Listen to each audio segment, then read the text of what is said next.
नमस्कार, CG news plus 24 में आपका स्वागत है। सबकी बात सच के साथ। तो चलिए रुक करते हैं आज की प्रमुख खबर पर। कनाडा में आतंकी कैंप चलाता था निज्जर, भारतीय नेताओं को मारने का किया था प्लान, बड़ा खुलासा। खालिस्तान समर्थक हरदीप सिंह निज्जर की हत्या को 1 साल हो गए हैं। निज्जर की मौत के कारण भारत और कनाडा के बीच राजनयिक तनाव देखा गया था। हाल ही में कनाडा की संसद में निज्जर के लिए मौन भी रखा गया। कनाडा भारत के खिलाफ साजिश करने वालों को खुलकर समर्थन देता है।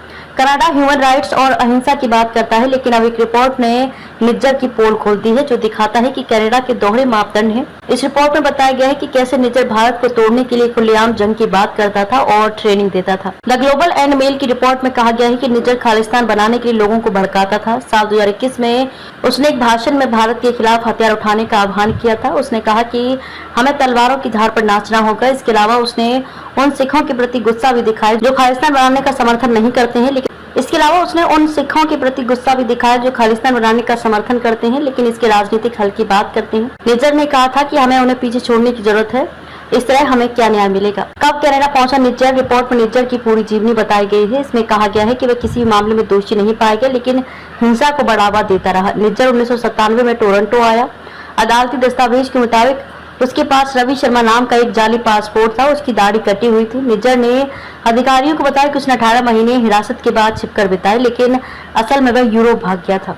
रिपोर्ट में कहा गया है कि 2016 में मनदीप सिंह धालीवाल नाम के एक शख्स को पुलिस ने गिरफ्तार कर लिया जो पंजाब में आतंकी गतिविधियों को अंजाम देना चाहता था। उसी ने कनाडा में आतंकी ट्रेनिंग कैंप का खुलासा किया।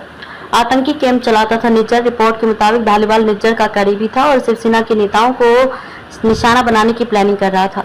रिपोर्ट में धालीवाल के करीबी का हवाला दिया गया है जिसने 2015 में धालीवाल के साथ ट्रेनिंग कैंप में हिस्सा लिया था। रिपोर्ट के मुताबिक निज्जर के नेतृत्व में 5 युवकों ने हथियार और जीपीएस का प्रशिक्षण लिया। उन्होंने सुरक्षित रूप से बातचीत करने और निशाना लगाना सीखा। उन्होंने कहा कि प्रशिक्षण 1 साल तक लगभग ज्यादातर समय हुआ। ये कैंप जैसा नहीं था। रिपोर्ट के मुताबिक निज्जर ने ट्रूडो को एक चिट्ठी लिखकर इनकार किया था कि वह किसी भी आतंकी प्रशिक्षण में शामिल नहीं था। खबरों में अब तक के लिए बस इतना ही।